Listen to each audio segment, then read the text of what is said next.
The environmental impacts of the gold rush.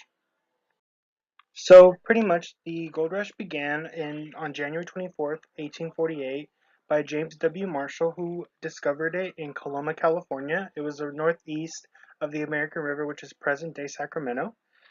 He discovered it at Sutter's Mill when he was overseeing a construction project for a sawmill. And when he saw it, he just pretty much wanted to know if that was gold. And when he went to see and he discovered that it was gold, everyone in you know, his area wanted to see what else was around the area. So, some more environmental impacts. That was the biggest impact that California had. It was a really big negative effect due to the main gold mining.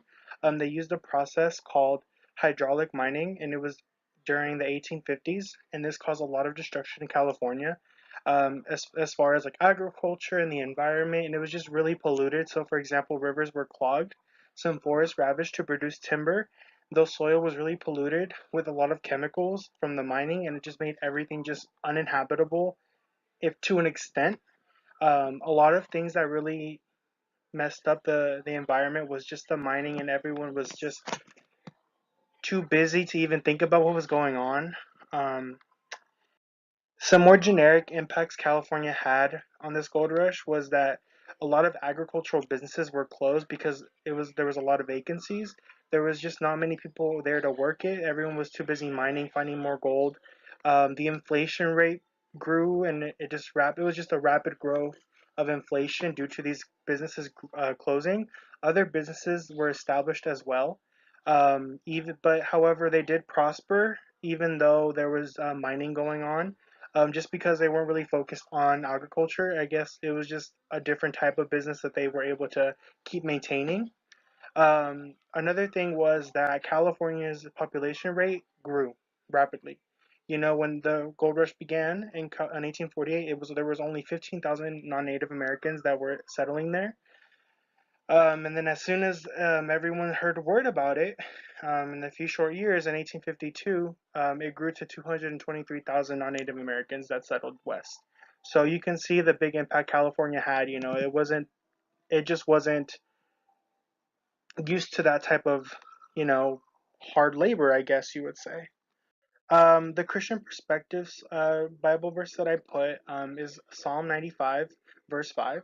It says, "The sea is his, for he made it, and his hands formed the dry land." So the way that I took this Bible verse is pretty simple, straightforward, is that we have this land because God made it for us, and we need to cherish it. We need to treat it accordingly. And the environment is a serious thing, and if we don't treat it right, it can happen. Our environment can be destroyed. It happens all the time, and people really don't acknowledge it that much. And to me, I think it's really important to understand that this type of problem and this type of topic that we're learning about really needs to open my eyes to understand, like, we need to be more cautious of our land, more cautious of our planet, more cautious of what we throw away, or what we have. You know, as Christians, we know that we must preserve this land. We must treat it because our Savior Jesus Christ made it for us, and it's something that we need to really think about. That you, I'm really happy about it, and I'm sure we all are also happy. All in all, um, this this Bible verse really showed me how to be more cautious and how to be more aware of our environment. So, yeah, that's pretty much what this Bible verse has really taught me a lot.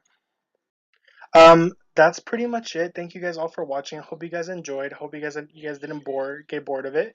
But down below is my references of where I found some stuff, and then I also found some more information, on our PowerPoint slides from our professor. So yeah, that's pretty much it. I hope everyone has a great rest of their weekend.